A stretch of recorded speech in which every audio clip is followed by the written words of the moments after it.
Vivement, dimanche 23 h, ça sera le point final de cette saison maudite. Parce que oui, on a tous envie de tourner la page.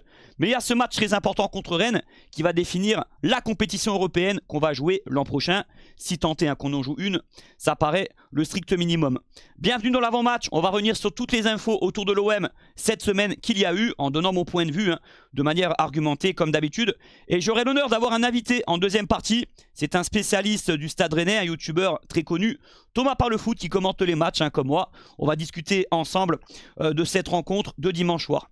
Donc merci à vous de liker la vidéo juste en bas pour le soutien comme d'habitude. L'OM est dans le rouge financièrement, c'est un secret pour personne. Il y aura l'examen de la DNCG à passer fin juin. Des médias en ont parlé cette semaine, dont Foot Mercato. Et évidemment, ça inquiète au sein du club, mais j'ai quand même essayé de temporiser les choses. Parce que oui, on a un déficit très important qui s'est creusé petit à petit avec une masse salariale importante.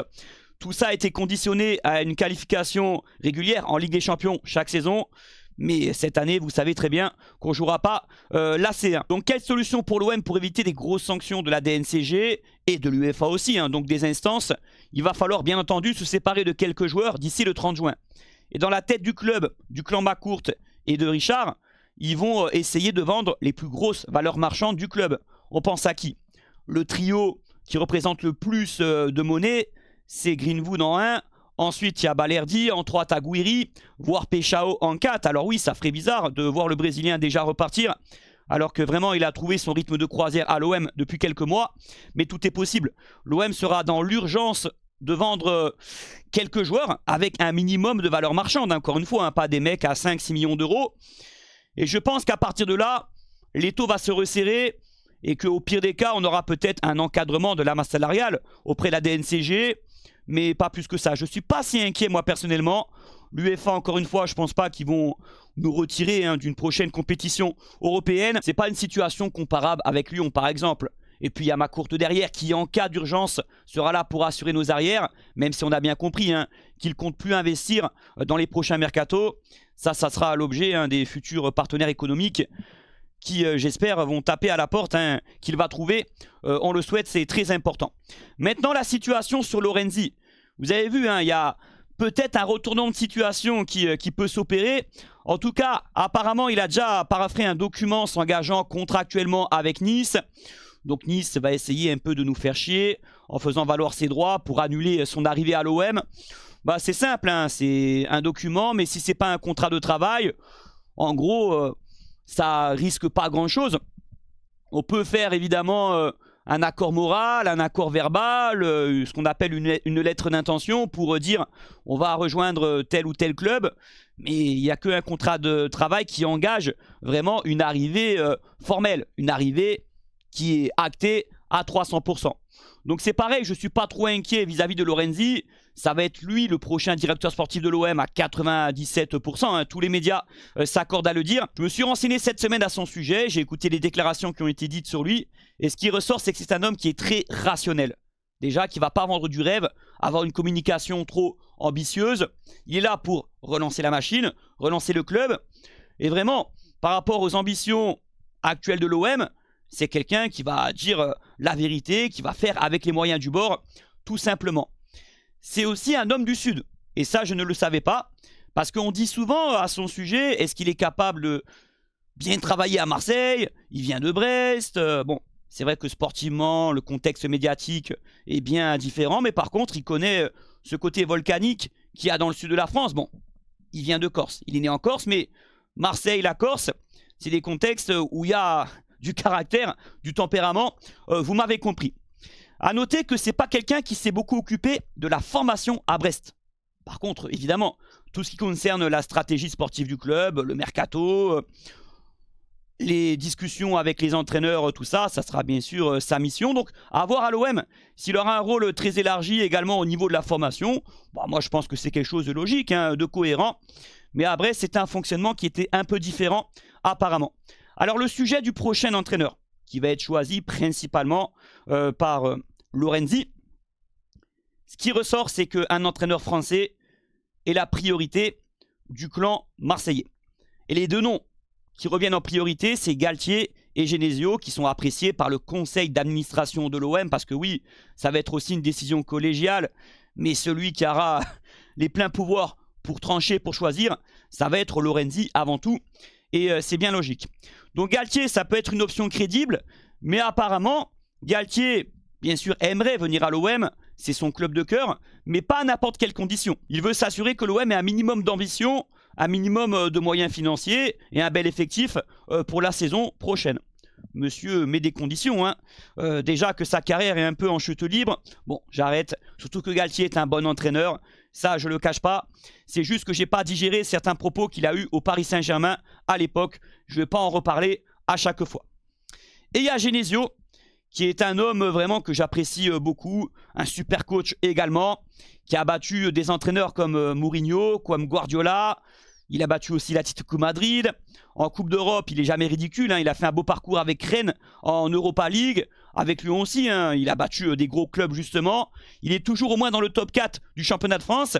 Il faut reconnaître que contre l'OM, à 80% du temps, il nous tape. Donc ça, c'est quand même pas rien. Alors je sais, c'est pas une grande gueule. Il n'a pas un charisme phénoménal. Il serait très content de venir chez nous, vraiment. Et il connaît très très bien le championnat de France, bien entendu. Alors oui, c'est pas hypant, il n'est pas étranger. Mais d'ailleurs, en parlant de coach étranger, Conceição, d'après Di Marzio et Fabrizio Romano, a comme préférence la Serie A. Décidément, avec Conceição, il y a toujours un truc qui ne va pas. Quand on a dans le viseur cet entraîneur-là, ça se conclut jamais. Donc Conceição, la piste s'est bien refroidie depuis quelques jours. Il y a d'autres entraîneurs français qui sont un petit peu évoqués par la presse, un tout petit peu, c'est Éric Roy. Pourquoi? Parce qu'il a travaillé longuement avec Lorenzi.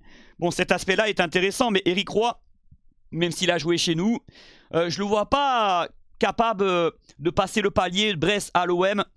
Je ne pense pas qu'il a suffisamment de qualité, comme Genesio par exemple.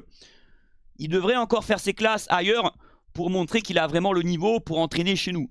Quand même, c'est un choix un peu light, hein. Éric Roy, c'est plus que poussif, même si avec Brest, il a bien travaillé, mais uniquement avec Brest. Peut-être que je suis un peu influencé par sa communication qui est très rigide, hein. En conférence de presse, il dit pas grand-chose. Sur l'aspect tactique, technique, il n'est pas impressionnant dans ses propos, dans sa communication, même si ça ne veut pas dire grand-chose devant les journalistes, hein. Faudrait voir sur le tableau noir devant les joueurs. Il y a aussi Julien Stéphan, l'ancien coach de Rennes et de Strasbourg. Lui, c'est pareil, hein, il avait une bonne cote quand il était à Rennes, il y a très très longtemps, mais depuis, il n'est plus vraiment en tendance. Et puis, il a montré beaucoup de limites, hein, surtout quand il est revenu à Rennes. Donc, non merci. Et puis, d'après l'équipe, Hutter, l'ancien coach de Monaco, fait partie des pistes potentielles, mais pas des priorités, je pense. Bon, là, c'est pareil, hein, non merci, j'ai pas été emballé par ce qu'il a fait à Monaco. Donc, priorité pour moi à Bruno Genesio. Il y a des tensions entre Benassia et Bey de plus en plus importantes ces dernières semaines. Alors, c'est pas étonnant parce que ça n'a pas marché, ça n'a pas fonctionné. Bey, comme entraîneur, hein, je parle, et forcément, le club a été dans un climat détestable depuis quelques mois. Peut-être encore pire que sous De Zerbi. Benassia serait apparemment déçu de son propre choix, hein, parce que c'est lui qui a décidé de faire confiance à Bey. Faut dire qu'ils avaient une très bonne relation, ces deux-là, hein, juste avant qu'ils travaillent ensemble.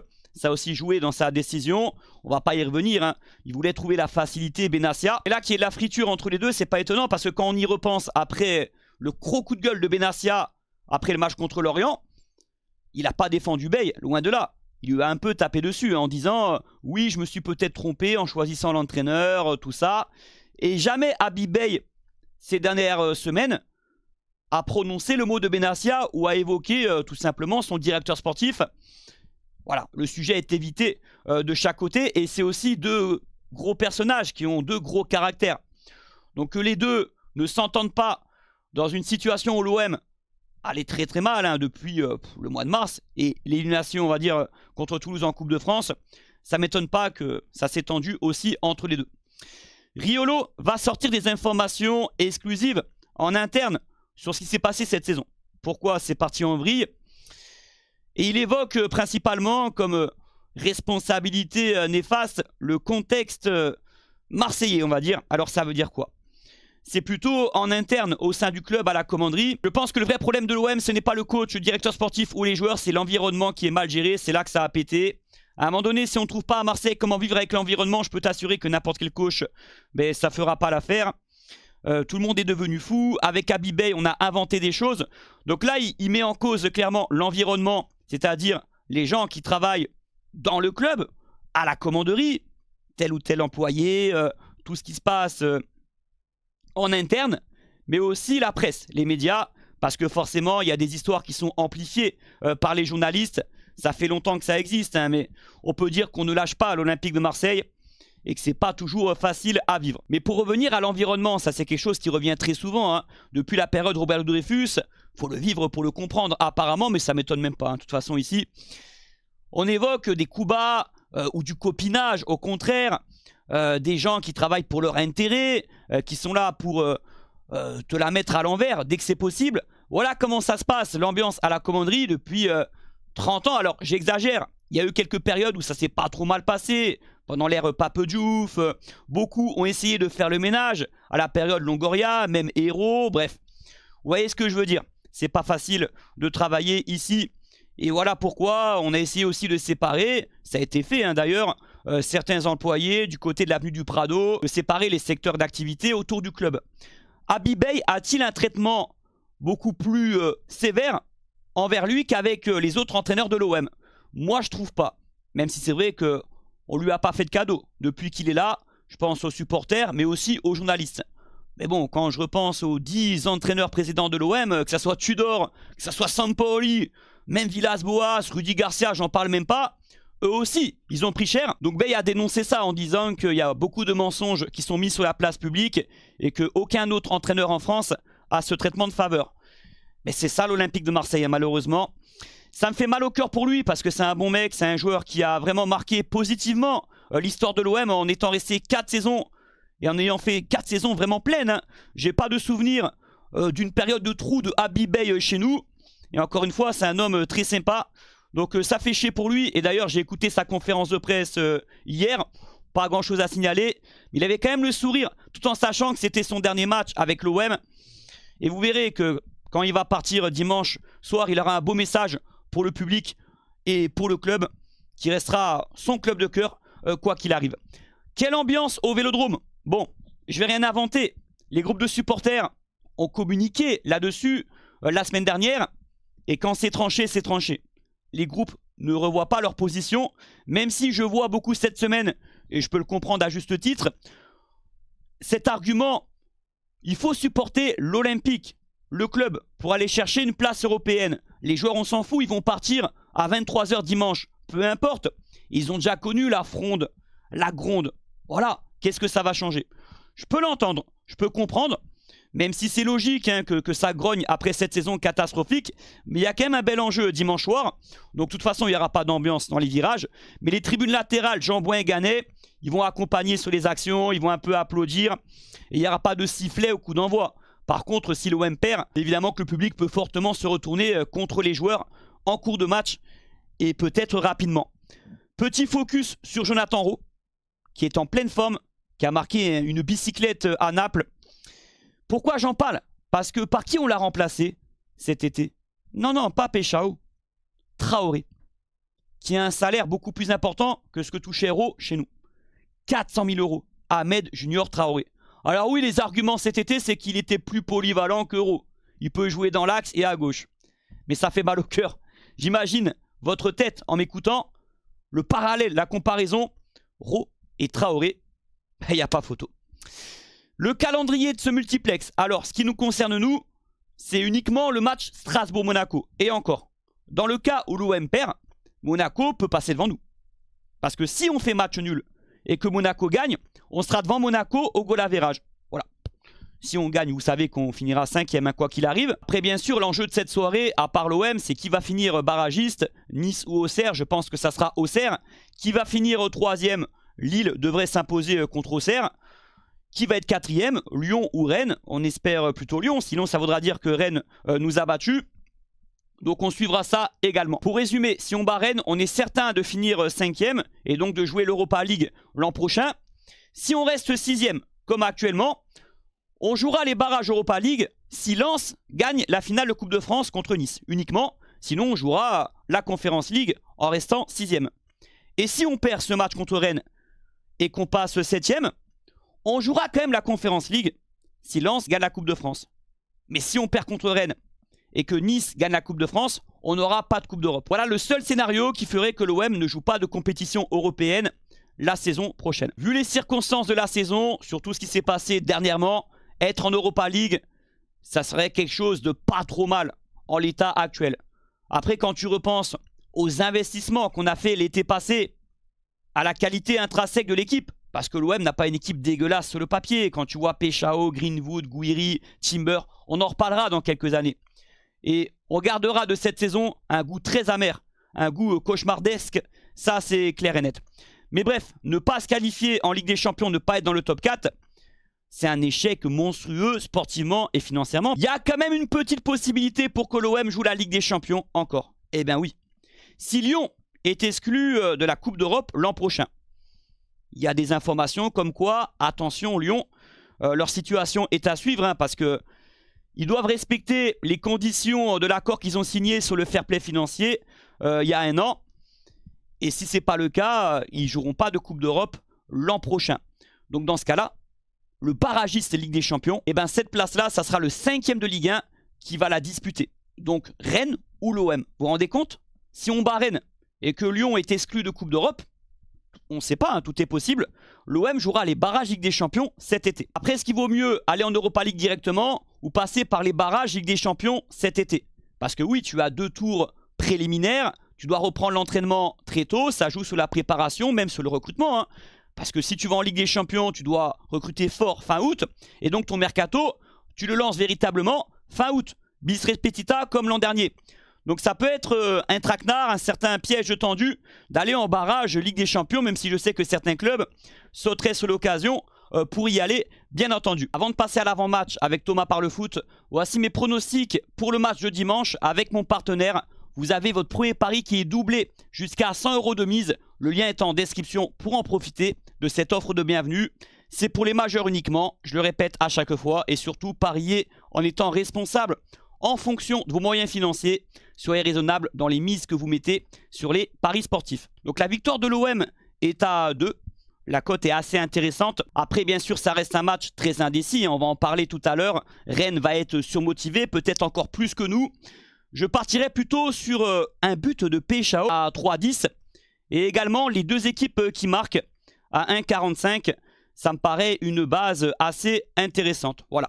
Ceux qui veulent encore une fois, le lien est en description pour profiter de cette offre de bienvenue. Votre premier pari est doublé juste après l'inscription, jusqu'à 100 € de mise. Donc admettons, vous mettez 10 € sur le match, vous avez 10 € accordés en free bet. Tout ça jusqu'à 100 € de mise maximum, encore une fois. Les amis, j'ai le grand plaisir de recevoir le grand youtubeur du Stade Rennais, Thomas Parle Foot, que j'ai invité, qui m'a donné son accord pour faire un avant-match OM Rennes. Comment ça va déjà mon Thomas? Bah ça va, hein. Première vidéo, ça fait 8 ans qu'on est en stream et c'est la première, donc c'est cool, ça va très bien, ça fait plaisir. Oui, faut savoir que moi et Thomas, on s'est lancé au même moment dans le commentary de match, c'était en 2018, après la Coupe du Monde.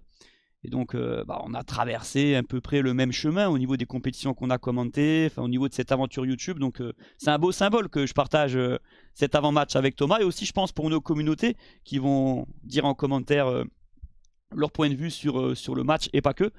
Donc, c'est vrai que ça fait plaisir. Ah oui, carrément, et comme super. par hasard sur un match décisif, quoi. C'est ça, ça tombe bien, 38e journée, il y a de l'enjeu pour Rennes et pour l'OM. Et en plus, il y a de l'enjeu qui concerne nos 2 clubs. C'est une finale pour la 5e place. Donc j'ai des petites questions à te poser, hein, Thomas. Je vais te travailler un peu, je vais te cuisiner pour qu'on ait les infos sur Rennes. Bon, il y a eu le départ d'Abibay, bien sûr. Déjà, j'ai une première question à te poser. J'ai l'impression que Rennes, depuis 3 matchs, c'est un peu moins bien dans le jeu. Même si en termes de résultats, ça fait 6 points sur 9. Mais dans le jeu, il y a un coup de moins bien. Est-ce que c'est réel et quelles sont les raisons en fait? Après, on est sur une série incroyable avec Franck Hayes depuis la victoire de Sébastien Tambouret là, avec Paris. Là, on sent un peu la pression de l'Europe. Donc, c'était un peu tendu. On tombait sur des équipes qui jouaient assez bas, même si Paris FC a bien joué. Mais c'est vrai que c'est un peu plus compliqué de marquer des buts. C'est vrai que Nantes, c'était ric-rac. Paris FC, c'était ric-rac. On a réagi en 75 secondes, je crois. Mais on sent la pression. Mais là, on arrive à Marseille, à mon avis. On est européen, un peu sans pression, mais après tu vas peut-être dire le contraire, mais on arrive un peu sans pression, pour moi. Ouais, parce que Rennes, faut savoir que tout peut se jouer. Tu peux atteindre la Ligue des Champions dimanche soir, tout comme être versé en Conference League, hein, au pire des cas. C'est ça. Est-ce qu'il y a des absents côté rennais pour ce match des forfaits? Et ouais, il y a Brice Samba qui a eu un carton jaune bête. Du coup, c'est le jeune Mathis Silistri, qu'en plus qui va pas rester gardien numéro 2 l'année prochaine, je pense. Il a fait un match cette année, on a perdu 3-1 contre Lens. Donc c'est un jeune gardien et lui, par contre, il aura la pression au Vélodrome parce que au Vélodrome, n'importe quel joueur a la pression, mais un gamin, ça va être chaud. Ouais, avec l'envie de briller, bien sûr.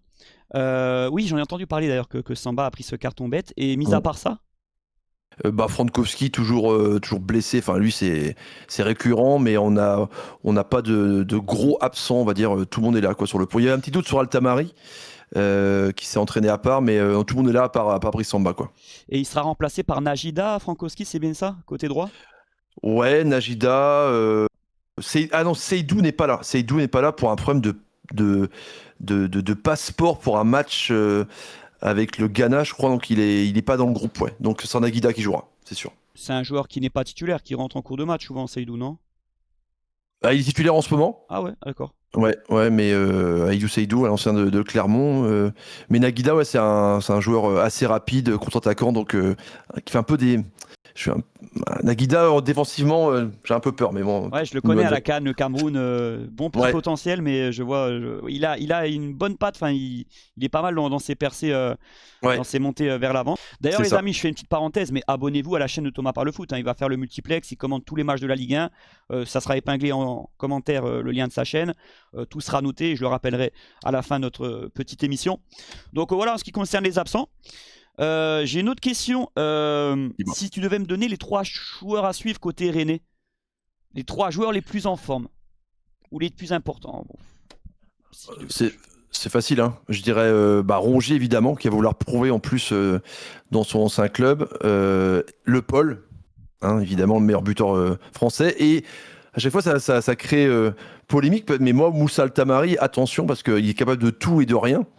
Mais c'est lui qui provoque le plus de pénaltys en Ligue 1, 4 pénaltys provoqués. Et encore, on en a dû avoir 2 ou 3 de plus. Mais Altamari, c'est une fusée et puis capable d'un but incroyable contre Lyon à la Van Basten. Là, donc Altamari, Le Paul et Rongier, quoi. Mais j'ai l'impression qu'il est en pleine bourre, Altamari, en fait. C'est Ouais. ça le truc, il est en pleine forme, il est en pleine confiance. Il est incroyable. Il a 5 buts, 5 passes D. Et, après, je sais pas si on va le garder l'année prochaine, parce qu'il a des offres dans le Golfe, Arabie Saoudite. Je sais pas comment ça se passait le mercato, mais en tout cas, ouais, attention à Altamari au Vélodrome. Ouais. Et justement, parle-moi de la saison de Rongier, parce que tu sais, à Marseille, nous, on n'a pas beaucoup de retours. Est-ce qu'à Rennes, c'est un joueur important? Là, quand tu m'as dit ça, j'étais en train de m'interroger. Est-ce que Rongier. Parce que j'ai entendu, quand il a fait le bilan un peu de sa saison sur une interview, là, il n'y a pas longtemps, il disait qu'il avait des périodes de moins bien à Rennes. Tu l'as trouvé ou il a peut-être mal commencé, non? Rongier, c'est notre capitaine, hein, t'imagines, c'est le capitaine, que déjà ancien Nantais, capitaine de Rennes, c'est compliqué, mais c'est clairement notre poumon quand il est pas là. Il y a un match, enfin il y a un Rennes sans Rongier, il est incroyable. Hein. Il est incroyable, je suis choqué. Je savais pas qu'il était aussi fort, vraiment. C'est notre métronome, quoi. Donc comme quoi ça veut bien dire, parce que nous à Marseille, bon, on avait conscience de son importance, de son travail dans l'ombre, de son leadership, mais le mec il confirme à Rennes l'année suivante qu'il est indispensable, donc à Rennes qui est un club qui joue quand même le haut de tableau, donc c'est pas rien.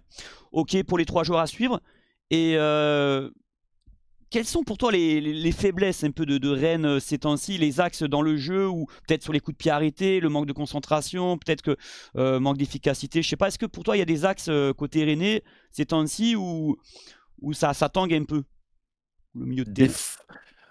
C'est défensivement que c'est compliqué des fois avec des sautes de concentration pardon, avec Abdelhamid qui est très bon le Marocain mais des fois qui fait des bourdes. Rouault qui nous a coûté un but contre le Paris FC.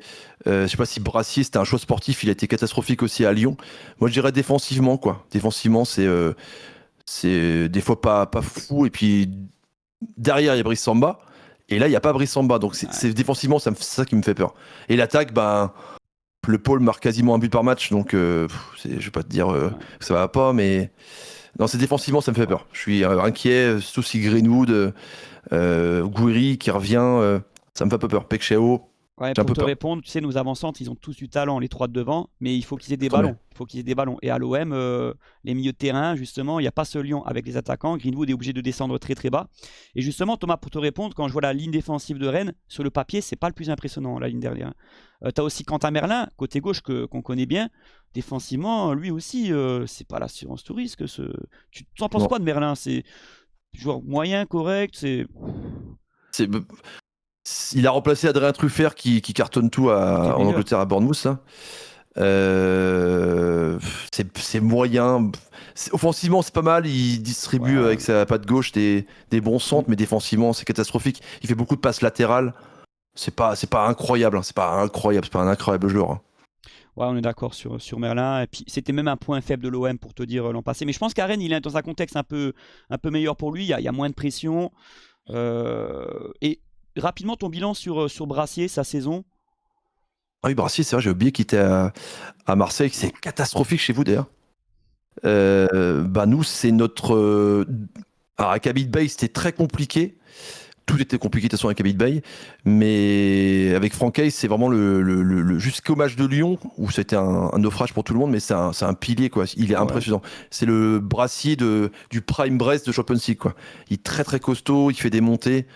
Il est rassurant. C'est pas un GOAT défensif, c'est pas Sergio Ramos, mais c'est un très très bon joueur de Ligue 1, quoi. Mais je pensais pas qu'il avait retrouvé son niveau de Brest, justement.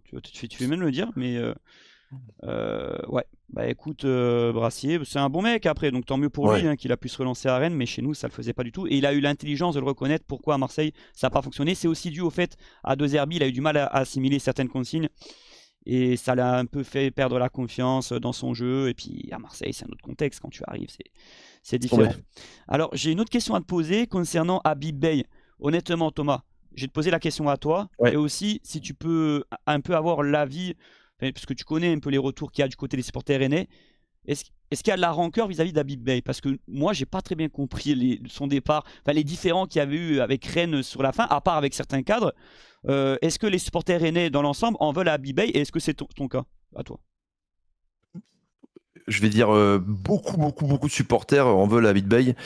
Beaucoup de supporters veulent que Rennes termine devant Marseille par rapport à Habib Bey, pour te dire. Moi, pas forcément, parce que je suis pas là-dedans. On a quand même fait quelques bons matchs contre des grosses équipes, notamment Oui. contre vous en début de saison, contre Lyon. Ça a été pas mal avec Habib Bey. Il est fort contre les grosses équipes, je trouve. Mais personnellement, j'en veux pas non plus. On différencie l'homme de l'entraîneur, hein.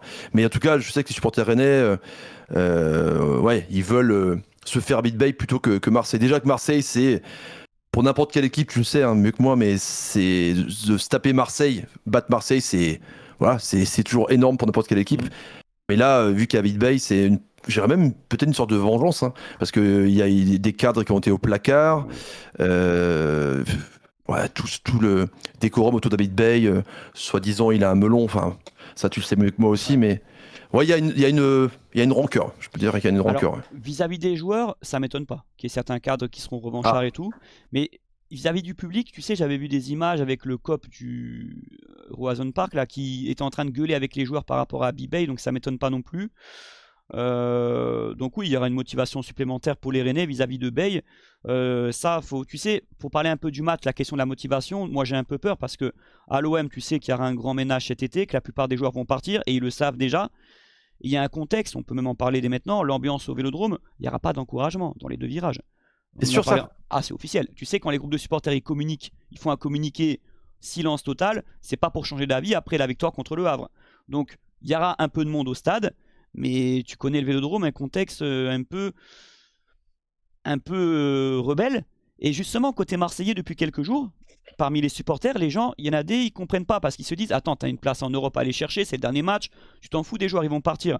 Nous, on doit aller chercher l'Europe, là, c'est ce qui compte. Et je comprends ces supporters-là. C'est vrai, ça serait bien d'avoir des encouragements. Bon, pas pour les joueurs, ils le méritent pas. Et de toute façon, les joueurs, on les a assez dézingués. Il y a eu des manifestations au Vélodrome, tu les as vus. Il y a eu... Donc, est-ce que c'est utile vraiment pour ce dernier match de marquer le coup? Même moi, qui étais plutôt d'accord avec ça la semaine dernière, je peux revoir ma position. Mais vu que les groupes, ils ont acté le truc, il n'y aura pas une ambiance. Et oui, ça va un petit peu perturber certains joueurs. Bon, voilà, ça sera comme ça. Donc, même s'il y a un but très tôt de Greenwood, 5 premières minutes, le stade ne va pas s'enflammer. Alors, je vais t'expliquer. Oui, les tribunes latérales gagnaient Jean-Bouin parce que forcément, cette grève des virages des groupes de supporters, elle ne va pas être acceptée par les supporters un peu qui viennent des autres tribunes. Donc, ils vont un peu se lever, mais ils vont pas chanter, tu vois. Il n'y aura pas l'ambiance Oui. habituelle du Vélodrome. Mais ça peut un peu, oui, encourager les actions, pousser. Bon, ça va pas. Oui, précision importante, les joueurs de l'OM vont pas être sifflés non plus quand ils vont toucher le ballon. Sauf si on perd. Si on perd, alors là, Ouais. ça va encore partir. J'avoue, si on marque un but dès la première minute, là, c'est catastrophique pour les joueurs. Là. D'ailleurs, petite anecdote, je me suis renseigné cet après-midi, l'historique de OM Rennes. J'ai longtemps été traumatisé par Rennes au Vélodrome. Parce qu'il y a eu le match avec Dembélé où il gagne Le 5-2. 5-2. Le 5-2. Là. 2 ans plus tard, il y a le match, le festival d'Ismaïla Assar, 3-1, mois de septembre. Et depuis cette victoire de Rennes en 2017 en septembre, Rennes ne s'est jamais imposé au Vélodrome. Jamais. Non. Dont 3-0 en Coupe de France en plus. Hein. Ouais, le dernier. On est sur une très bonne série contre vous, chez nous. Parce que Ouais. on peut parler rapidement du match aller. Quel souvenir tu en gardes? Ouverture Ligue 1. Ça paraît loin de ça. J'en garde un souvenir, but de Blas sur un lob, d'un Roulis toujours avancé comme il aime bien faire. D'ailleurs, c'est Delange ou Roulis demain? Oui. Roulis. Ouais, c'était un hold-up quoi, complètement, donc bon, ouais, j'en retiens pas grand-chose. Hein. Non, c'est pas un hold-up. On était à 11 contre 10 pendant 1 heure, on n'a pas eu d'occasion. Même que j'ai Ouais, mais gagné à la 95e, tu sais, 80. Ouais, dans le scénario. Mais c'est pas un grand match, hein, on était défensifs. C'est la première victoire d'Abid Bey. C'était battre Marseille, c'est toujours particulier. Je te dis, même si t'es 20e, si t'es 4e, battre Marseille, c'est toujours un kiff. Hein. Je te mens pas, hein, je suis franc. Tu sais très bien. Hein. On est tous pas contre Marseille, mais battre Marseille, c'est particulier. Quoi.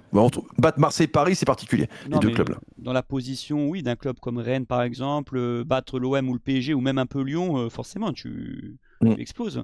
Ça me rappelle quand je faisais des parties de football manager, je prenais des clubs un peu milieu de tableau, j'attendais ces gros matchs-là et tu avais un truc en plus. Quoi, tu vois.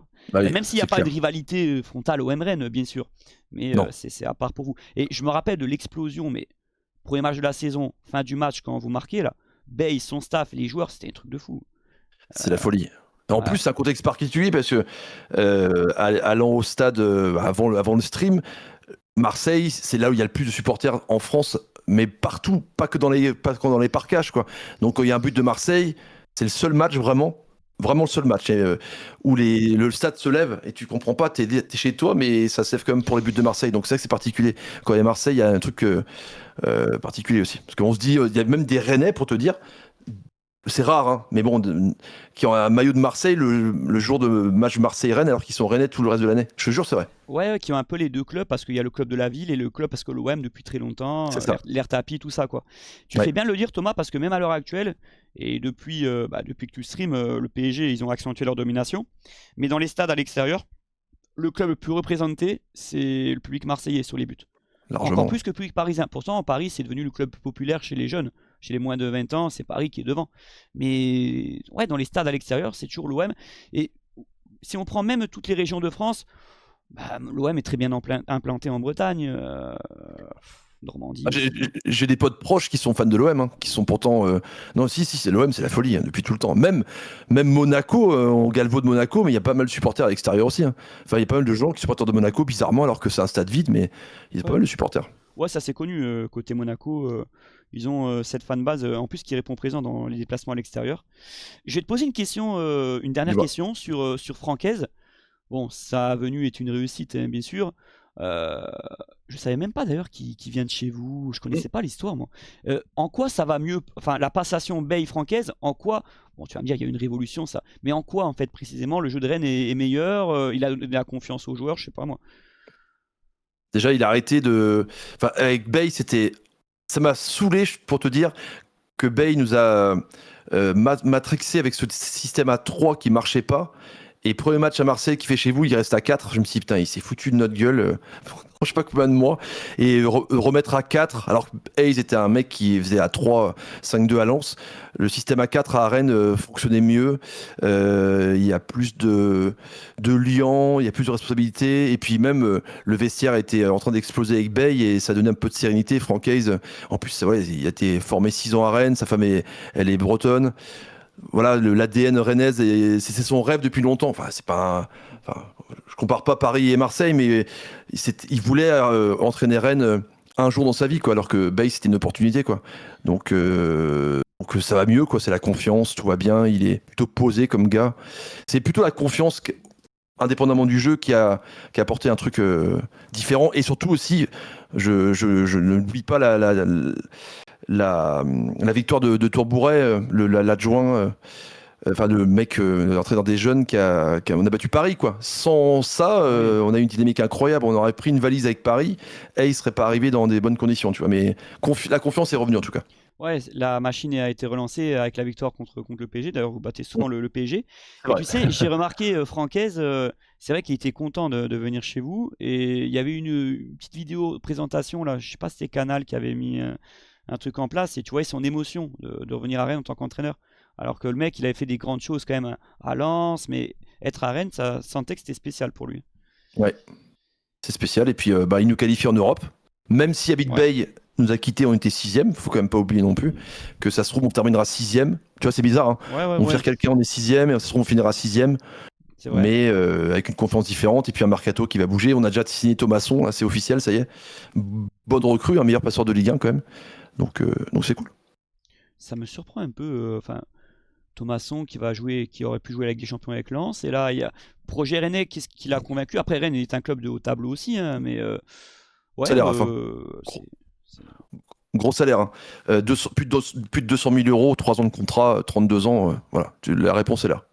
300 000 euros, il va toucher plus de 200 000 euros et 3 ans de contrat. Je crois qu'il avait 2 à Lens et moins de salaire que ça largement. Donc bon, voilà, la question est là. Ça paye bien à Rennes. Hein. Non mais Thomas, désolé, je rigole ironiquement parce que 200 000 euros à l'OM, c'est le salaire le plus bas de l'effectif. Même les remplaçants, ils touchent plus. Arrête. C'est scandaleux la masse salariale qu'on a. Junior Traoré, il touche 400 000 euros par mois. C'est l'ancien d'Auxerre. 400 000 euros. Ah ouais, ok, c'est d'accord. C'est scandaleux. Je vais te montrer la liste, tiens, je vais la mettre à l'écran. La masse salariale des joueurs de l'OM, mais tu pètes un câble. C'est lamentable. Et là, effectivement, c'est bien négocié. Moi, j'ai envie de te dire, il mérite plus, Thomasson, mais c'est là que tu vois le statut d'un club. Toi, quand tu signes à l'OM, les mecs, ils réclament peut-être un peu plus. Ah oui, c'est clair. Oui. Nous c'est Fofana qu'on a surpayé. Brice Samba, il doit avoir 350. Être en Ligue des Champions en Europe, c'est quand même important pour avoir l'argument de conserver certains gros joueurs pour cet été. Et ça, c'est valable pour n'importe quel club. Hein. Donc, c'est pour ça que ce match de dimanche est important pour vous. D'ailleurs, Thomas, si je te dis que Rennes finit 5e dimanche soir, tu signes ou tu dis il y a un coup à jouer autant... je pense que tu vises un peu plus haut parce que si Lyon ou Lille fait un faux pas, t'es en Ligue des Champions directement. Ouais, je continue ce que je dis un peu partout où j'ai été dernièrement, là, mais il y a un coup à jouer. Donc, moi, j'ai dit 4e place depuis longtemps. C'est normal. Donc, 4e place, bon, c'est le barrage, c'est un peu bâtard, tu vas me dire, mais tu commences. C'est 4 tours. Hein, donc faudra pas que tu prennes beaucoup de vacances cet été. Coupe du Monde, barrage. Ouais, je crois que les barrages qualifs, c'est entre la J1 et J2. Ah bah ça va. Donc ça va, mais grâce à la Coupe du Monde, on commence plus tard. Mais ouais, moi je veux la victoire, hein, je te cache pas. Hein. Même si tout le monde dans le chat va me dire, bah non, on va gagner. Non mais les gars, oui, on est supporters de l'OM et Rennes à leur place, évidemment, qu'ils ont un coup à jouer et que de toute façon, ça va être un match dimanche où un match nul n'arrange personne. Parce que l'OM, si on fait un nul, ben on reste derrière vous. On est derrière vous et Monaco, s'il gagne Monaco. Alors, Monaco peut passer devant nous si on perd. Si on fait un nul, on est sûr d'être devant Monaco. Donc ça aussi, mais ça peut être un calcul de notre part aussi. C'est vrai, je disais un nul n'arrange personne, mais si l'OM fait un nul, mais on va pas jouer le nul. On va jouer l'Europa League. Parce que là, actuellement, on est en Conference League. Et même que si Monaco peut-être va passer devant nous, on sera quand même en Conference League si Lens gagne la Coupe de France.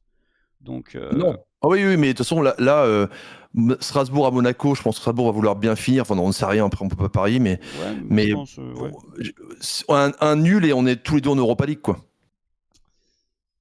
Enfin, si Lens gagne. Si Lens gagne la Coupe de France, oui, ça nous reverse en Europa League. Oui, bien sûr, il y a ça à prendre en compte. Est-ce que tu as des questions, Thomas, un peu sur l'OM ou on a résumé un peu les choses?